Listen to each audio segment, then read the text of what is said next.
Our objective in doing these forums is to give all of the candidates an opportunity in which to present their viewpoints, present their opinions as to why they deserve your votes, why it is that they would do things to help improve your city. And so our objective tonight will be to provide them the opportunity to do that, and in a format that is conducive to both having the important questions answered and also questions from you, Ed. Without any further ado, what I'll do is go ahead and start with our candidates who are here and allow them to make their introductions. And Ana, Arriola, if you would like to start. Thank you for coming, and thank you for inviting me to be here. I sure appreciate it. My name is Ana Arriola. I've lived in the city of Montebello since 1978, and I come from Texas. I have a different personality and character because over there we're straightforward. We don't like to fancy up things. We tell you the truth, and like they say, honesty is our best policy. So when I deal on things, that's the way you will always see me. I don't beat around the bush. I don't try to hide things or pretend that what's going on, it's not the truth. So I have a strong personality in that way, and a lot of people don't like it.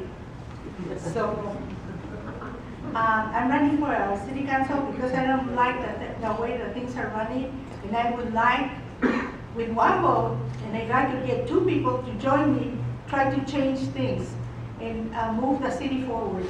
Thank you. Thank you, Ana. Mayor Pro Tem Bill Molinari. Yes, thank you. And first I want to thank the ANC for hosting this forum. It's very important. We have very few opportunities to be in front of the community, express our positions on issues that are important, and to let you know more about who we are.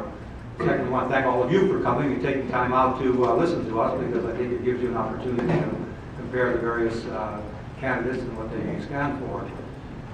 When one runs for election, we run because we think we have a contribution to make and make things better. When we consider running for re-election, I think we can still make a contribution and make things better, and that was the reason I decided to run for one more term as a city council member, and for 2 very important reasons. Number one, it's important that we put an end to the negativity that's permeated this community for the last 3 years. It has served no beneficial purpose. It has hurt the city's image and certainly discouraged opportunities to bring in the new business we conventionally have on. This constant drumbeat of going back 10, 15, 20 years and play the blame game, saying, you know, what could have or should have been done differently. Certainly there's always things we could have done differently. I think all of us in our lives would like to have a do-over on some of the things we've been involved with. But you can't change anything. What we can do is learn from it. It's called experience. And by applying that experience, we can avoid those mistakes in the future. But we have to start moving forward, otherwise the city's going to stagnate. Secondly, in the past year, we've seen more opportunity to bring in new business and that economic development to our city than we've had for many, many years. Almost 50% of the revenue the city depends on the general fund, which provides all services, police, fire, and other services, comes from the business community.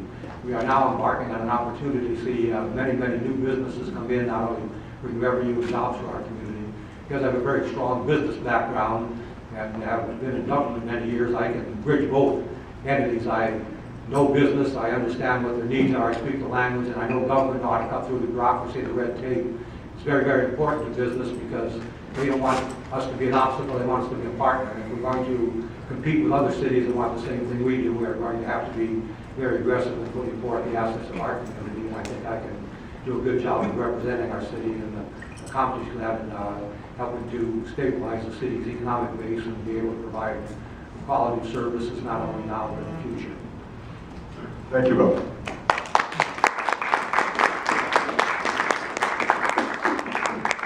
Councilmember Art Barajas. Hello, there we go. Good evening, everyone. My name is Art Barajas. I was born and raised here in the city of Montebello, went through the Montebello school system. I am currently raising, thank you, school board members. I I am currently raising my own family here in Montebello, putting my children through the same schools that I went through. I am also a business owner here in the city of Montebello. I particularly spend most of my time here in the south of Montebello since my home is here in the south side, and also so is my business. My business is right on the corner of Maple and Washington. I'm not putting the plug, that's your little later success. But one of the reasons why I decided to run again is because when I first ran in 2009, there was so many things that I wanted to change here in the community. One of them was definitely to start making Montebello what it once was. And Montebello certainly has enough meat in its bones now to turn the city around. And I think in the last 4 years since I've been on the city council, we have begun to turn the city around. This constant bad PR and negative politics in the city certainly has a lot of effect on economic development and trying to convince businesses to come into Montebello. I want to continue to be a council member on the city council that puts politics aside and wants to move the city forward. I don't get caught up in any of the political blame game. I don't get caught up in any of the fights up on the dais, because my job there is to move the city forward, take care of the business that's at hand, and that's truly what I believe in. And I think we have laid a very good foundation for the city's future, and I would like to continue that foundation and keep building on it for the next 4 years. Thank you. And finally, Vivian Romero. See, up here we share the microphone.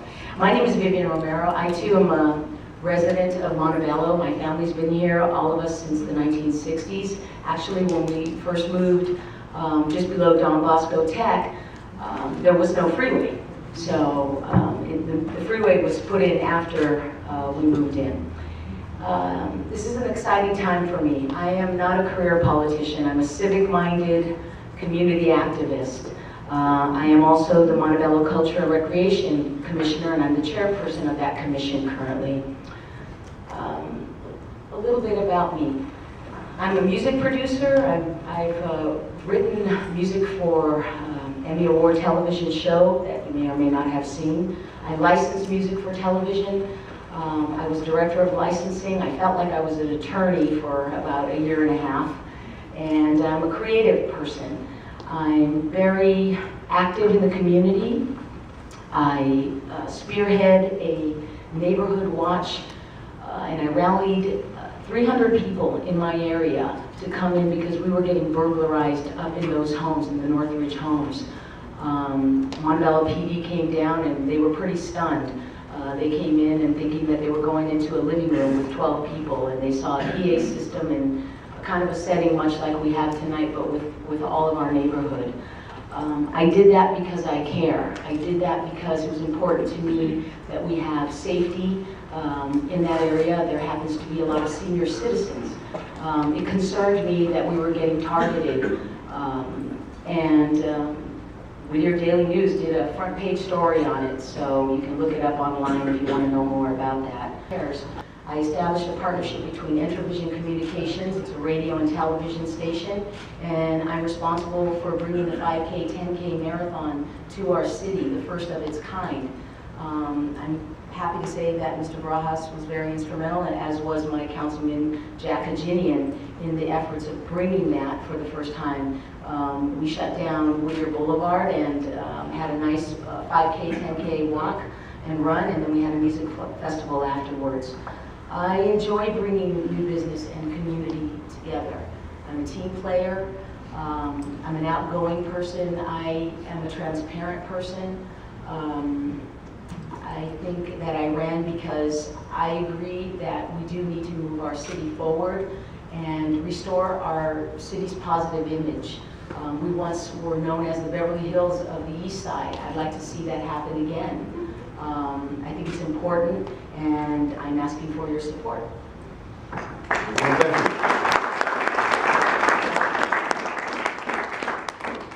I'll now take a moment to read each of the candidate statements who was unable to attend this evening. We'll start with Emma Delgado. She is a logistics manager. She shares your values to make Montebello better. She is a single mother raising 2 beautiful children. Chairperson of Mothers for Montebello, PTO board member, St. Hilary's School and Cathedral High School. Host family for Montebello's Sister City program, Ashiya, Japan. Emma Delgado is highly qualified to make Montebello better. Extensive managerial experience, successfully balanced company's budget, team builder, and collaboration expert. If elected, I will focus on the city's budget. Montebello is currently in a dispute with the State Department of Finance over $4.2 million owed to the state for mismanagement of agency funds for the time period of July 2011 to July 2012. Montebello also recently increased the water rates 50% this year and 25% next year, which is an 88% increase over the next 2 years. That's an outrage. If elected, I will perform a forensic audit on all city accounts and correct the mistakes. I will meet with the Department of Finance and negotiate a fair payment plan to repay the monies owed so we don't pay it all at once. I will also work to spread the 88% water rate increase over 10 years instead of 2. The City Council approved. Statement for Daniel Hernandez, Quality Control Supervisor. I am a proud product of Montebello. I attended K through 12 at Montebello Unified School District, industrial or engineering degree, California State Polytechnic University, master's degree in business administration, Pepperdine University, married and homeowner, Montebello City Clerk, volunteer basketball coach. If elected, I will focus on the city's budget. Montebello is currently in a dispute with the State Department of Finance over $4.2 million owed to the state for mismanagement of agency funds for the time period of July 2011 to July 2012. The city recently increased the water rates 50% this year and 25% next year, which is an 88% increase over the next 2 years. This is unacceptable. I will request a forensic audit on all city accounts to discover what went wrong. I will meet with the Department of Finance to ensure that we have a fair repayment plan. I will work to spread the approved water rate increase over the next 10 years so that we don't create an economic burden on Montebello residents. As your city clerk, I have made my office transparent and accountable to the residents of Montebello. I will continue to do so as your next council member. And finally, Flavio Gallarzo, teacher, school administrator. Flavio Gallarzo shares your values to make Montebello better. Homeowner, married, raising 2 beautiful children. Graduate of Cantwell High School. Volunteer baseball and basketball coach. PTA member, Potrero Elementary School. Commissioner, Recreation and Culture. Flavio Gallarzo is highly qualified to make Montebello better. UCLA History degree, UCLA Master's degree in Urban Planning, Master's degree in Educational Leadership, Elementary School Principal. If elected, I will focus on the city's budget. Montebello is currently in a dispute with the State Department of Finance over $4.2 million owed to the state for mismanagement of agency funds from the time period of July 2011 to July 2012. Montebello also recently increased water rates 50% this year and 25% next year, which is an 88% increase over the next 2 years. That's a mistake. If elected, I will perform a forensic audit on all city accounts and correct the mistakes. I will meet with the Department of Finance and negotiate a fair repayment plan to repay the monies owed so we don't pay it all at once. I will also work to spread the 88% water rate increase over 10 years instead of 2 years. The City Council approved. We're going to start with our first question of the evening. And I think some of you have touched on this already in your opening remarks. What I'd like you to do is get into specifics. And that opening question is, what do you believe are the greatest opportunities before the City of Montebello today, along with what you perceive as its greatest challenges? And we'll go in the same order. So Anna, if you would like to start. Okay. The greatest challenge would probably be find the firemen and the policemen's pension. Right now, they're not satisfied with what the taxpayers are paying in the tax bill. They still have to contribute more, and they have to contribute for their insurance, which before they were getting better benefits. And so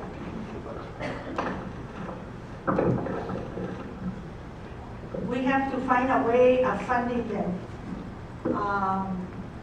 It's hard to get money nowadays, but the only way is through taxation.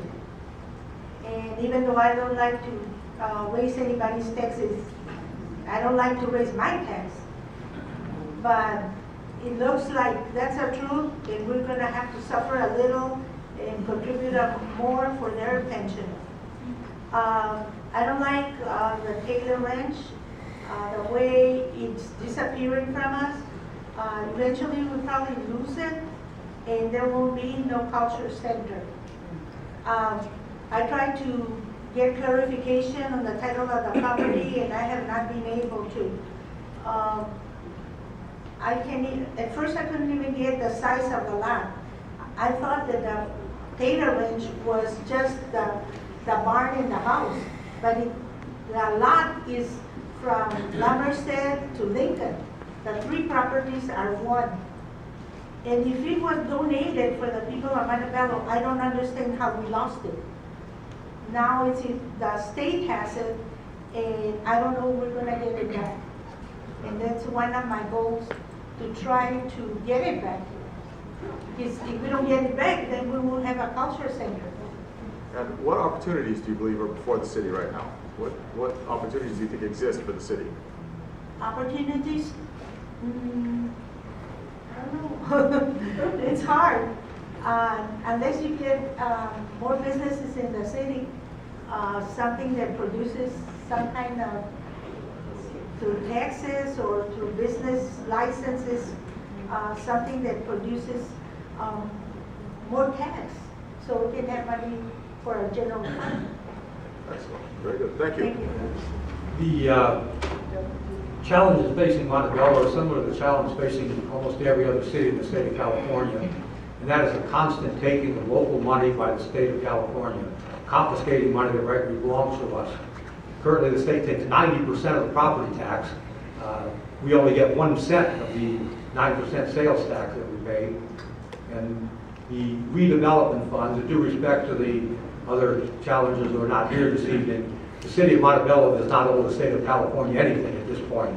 The dispute is over redevelopment money.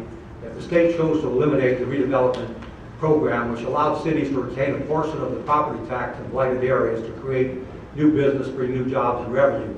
When they eliminated redevelopment, they cut the legs right out from local government, and cities like Stockton and San Bernardino, while it wasn't the only reason, it was, as you say, the last nail in the coffin that forced them into bankruptcy, and many other cities are facing that. Our dispute with the state of California is not about mismanagement, it's about them wanting to take money that rightfully belongs to local government. And there have been 175 lawsuits filed in Sacramento Superior Court to challenge the state, and the city of Montebello is prepared to do so, again, because they are clearly not fairly or legally applying the law. This is very critically important because without, that was the major economic engine in the state of California, the major producer of affordable housing in this state, and without that, it has become very difficult for local government to continue to bring in the new business and revenues that we need in order to retain the level of service that we want to provide, particularly a city like Montebello is able and very fortunate to gives us local control, and we have one of the highest levels of service of any city in this area. We have 3 full paramedic units in the city of Montebello with a 5-minute response time. We have a police response time, emergency calls of 3 minutes, helicopter patrol, jog units, which makes our city much safer. But if we cannot continue to generate the revenue to support these services, it's going to become much more difficult. However, Montebello does have opportunities, and that's the important thing, to substantially enhance our economic base. As I said earlier, we are embarking on an era where I have not seen since we built the town center, the town square for economic development. Just a few of the projects that are close to fruition are already under construction. A $20 million new condo development similar to the one next door, a few blocks up here on Greenwood Mines Avenue, $22 million hotel in the south end of the city here that's just finalizing finance. We have a number of new restaurants that are coming in. Chase Bank is building a new branch. We have a number of other projects in the city, big box stores, retailers that are expressing strong interest in coming to Montebello. We are working very hard with my colleague, Mr. Barajas, and other members of the council, Mr. Janian, to provide the very best quality business environment that we can, because that's important to business. So in terms of opportunities, no matter what we want to do, whether it's the level of police and fire, whether it's street maintenance, whether it's street trimming, whether it's recreation programs for our seniors, the bottom line comes to having the revenue to accomplish that. We are fortunate because we have the opportunity for new development along the 5 corridor, freeway corridor on Telegraph Road, Whittier Boulevard, Washington Boulevard, even on the 60 corridor. So what we need to do is take advantage of those opportunities. One of my primary goals is the revitalization of our downtown Whittier Boulevard corridor. We go to the local business community the same consideration we give to major businesses.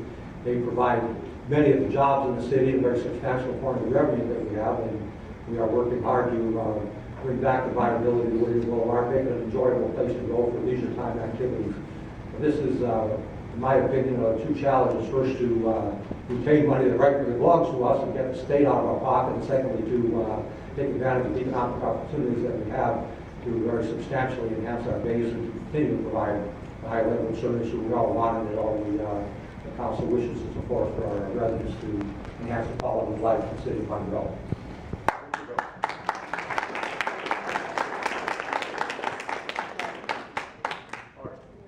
Thank you. As my colleague, Mr. Molinari mentioned, certainly the City of Montebello does have its challenges. I mean, nobody up here is going to sit and tell you that the City of Montebello is in great financial shape. Unfortunately, as it was mentioned earlier, the state of California came and took a redevelopment agency. With that, certainly a lot of our tax-based money or potential to create more tax revenue was taken away, and we're definitely facing all those challenges. The other thing that we do have to challenges here in the community is the negativity that the city has faced in the last 3 years.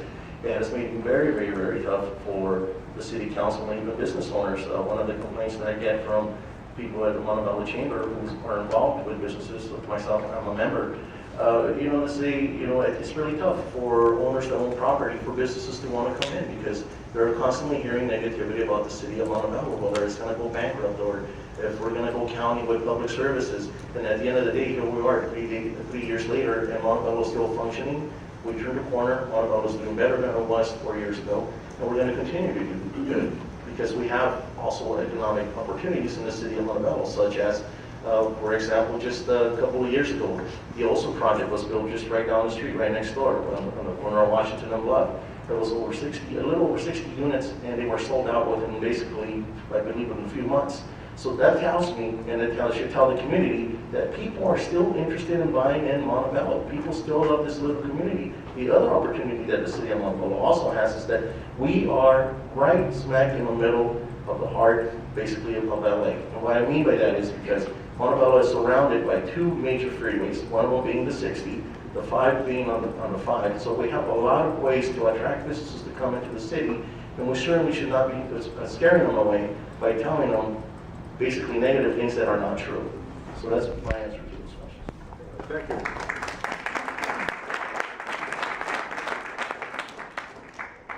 Vivian. Well, I certainly agree with my colleagues here about the challenges that we're facing, especially sustaining local police and fire.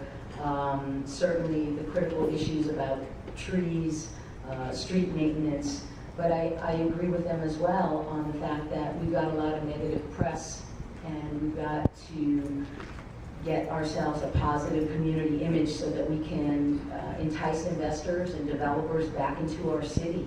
One of the things that I think is important would be to maybe relax some of our restrictions, some of our ordinances. Think about the possibility of opening on a Friday at City Hall. We're closed on Fridays at City Hall. It's not very conducive to doing business in our community when you can't go in for a permit or a license because it's closed.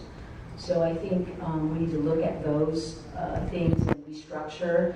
And I'd like to see some more businesses like restaurants come in. I'm a foodie. I have a rental property that I lived in for a short period of time over by Universal Studios.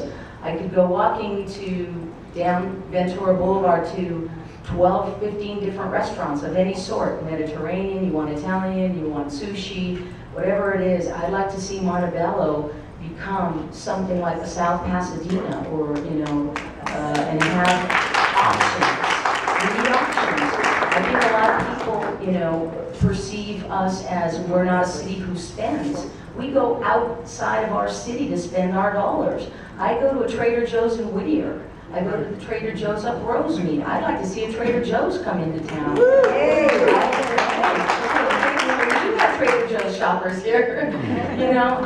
Those are the kind of things I'd like to reach out to. I have some friends that are executives of Islands Restaurant. I frequent Islands. I'd like to see Islands. I wanted to see it take the Chase Bank spot on Wilcox, but it's already gone. So, we do have a lot of empty storefronts. Let's try to bring new businesses.